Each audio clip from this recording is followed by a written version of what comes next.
विमान में गोली लग चुकी है, पायलट घायल है। सीनियर कह रहा है कि तुरंत निकल जाओ और जान बचाओ, लेकिन पायलट सीनियर की बात को नहीं सुनता है।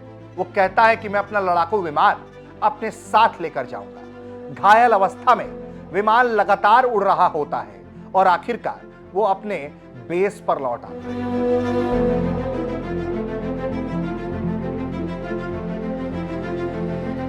नमस्ते, जय हिंद, भारत तक देख रहे हैं आप।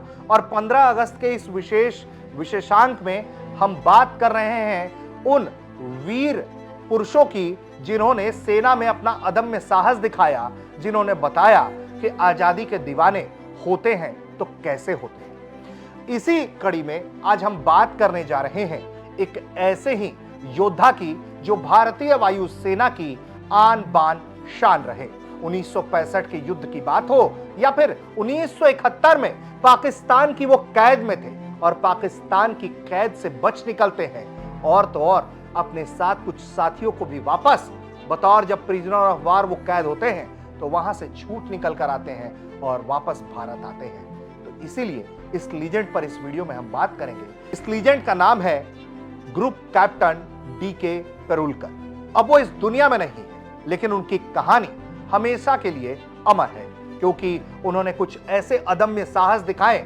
जिसे सुनकर आपके रोंगटे खड़े हो जाएंगे। इस वीडियो में एक एक करके उनकी वीरता के बारे में बात करेंगे, लेकिन सबसे पहले आपको हम ग्रुप कैप्टन परुलकर के बारे में परिचित करा देते हैं कि वो क्या थे और उन्होंने किस किस पद पर सेवाएं दी हैं। तो ग्रुप कैप्टन डीके परुलकर 1963 में भारतीय वायुसेना में कमीशन होते हैं। उनका करियर शानदार रहा। उन्होंने कई कमांड और स्टाफ पदों पर कार्य किया। इसके अलावा उन्होंने कई तरह के लड़ाकू विमान उड़ाए। इसके अलावा वह वायुसेना अकादमी डिंगुगल में फ्लाइंग इंस्ट्रक्टर के पद पर तैनात भी रहे। सिंगापुर गणराज्य वायुसेना के प्रशिक्षक के रूप में काम करते रहे और 2 सालों तक उन्होंने सिंगापुर की रॉयल एयरफोर्स को जो है वो ट्रेनिंग देने का काम किया। इसके अलावा उन्होंने पुणे स्थित राष्ट्रीय रक्षा एकेडमी में बटालियन कमांडर के रूप में काम किया।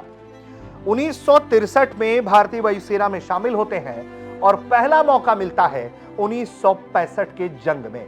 1965 का यह जंग बहुत ऐतिहासिक साबित होता है, क्योंकि 1965 में जब भारत पाक का युद्ध होता है उस दौरान उनका विमान जो है वो दुश्मन की गोलीबारी के चपेट में आ जाता है। उनके दाहिने कंधे में भी चोट लग जाती है और अपने कमांडर की सलाह के बावजूद वो विमान से बाहर निकल जाएं, उसके बावजूद भी वो रुकते नहीं हैं। उन्होंने क्षतिग्रस्त विमान को वापस बेस तक उड़ाया और जिसके लिए उन्हें वायुसेना ने बाद में पदक से सम्मानित किया।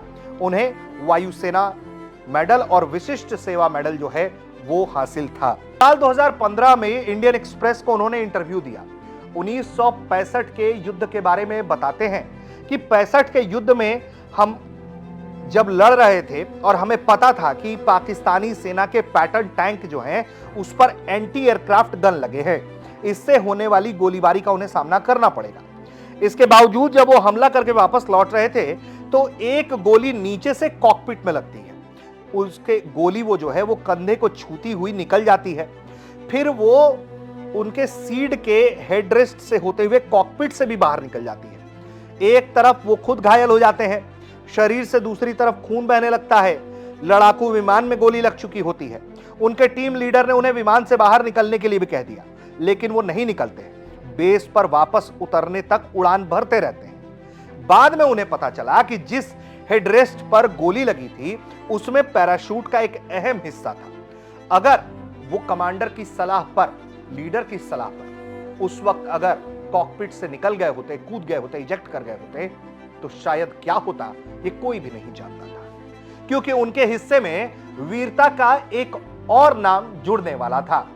1965 के बाद बारी आती है 1971 के युद्ध की। 1971 के भारत पाकिस्तान युद्ध के दौरान जब भारत बांग्लादेश को काट रहा था, उस दौरान विंग कमांडर डीके परुलकर ने कई तरह का काम किया।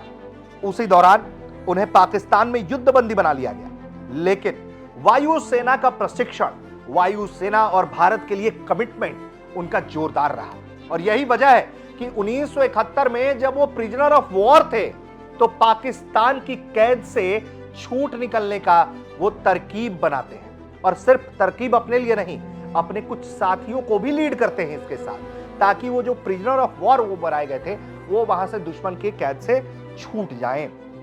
और अदम्य साहस दिखाते हुए अपनी राष्ट्रभक्ति दिखाई और वो प्रिजनर ऑफ वॉर से वहां से भाग निकलते हैं। अपने 2 सहयोगियों के साथ वो युद्धबंदी शिविर से भाग निकलते हैं। ऐसे में वो जो एक दुश्मन के सामने अपना उन्होंने जो प्रयास दिखाया, जो परिश्रम दिखाया, जो कमिटमेंट दिखाया, जो वीरता की जरूरत थी उन्होंने वो दिखाया, ये भारतीय वायुसेना के सर्वोच्च परंपरा को दर्शाता है।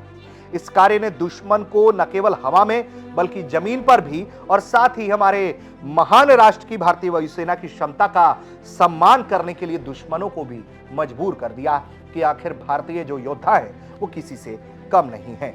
कमांडर दिलीप पारुलकर को इसके लिए विशिष्ट सेना पदक से सम्मानित किया गया था। इसके अलावा बताया जाता है कि उन्होंने कई और अहम जो है वो सेवाएं दी।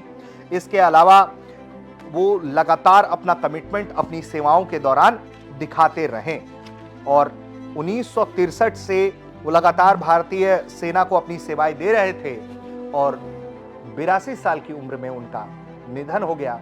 वायुसेना ने उन्हें याद करते हुए श्रद्धांजलि दिया है, अपने वीर को सलाम किया है, दुख साझा किया है परिवारजनों के सामने और देश को बताया है कि हमने एक वीर योद्धा खो दिया है।